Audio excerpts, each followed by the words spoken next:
তাহলে আপনি কি বলছেন বাবা? ভগবানকে ডাকলে আমি যে বলছি গৌর লীলা শ্রবণ করলেই ভগবানকে পাওয়া যাবে। ভগবানকে ডাকলেই কি ভগবান গৌরকে ডাকলেই কি ভগবান আপনার ডাকে সাড়া দেবে? দেবে না। কি করতে হবে? এই যে আমাদের উঁচু মাথাটা আছে না, একটু নিচে নামাতে হবে, একটু মস্তকটা নত করতে হবে।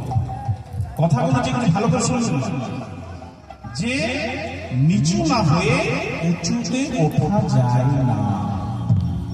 এই যেখানে তোমার সিঁড়ি আছে, 1 2 3 4 আমি একদম ডাইরেক্ট করতে পারবো? 1 থেকে 4 পারবো না। তাহলে নিচে থেকে আমাকে উপরে উঠতে হবে।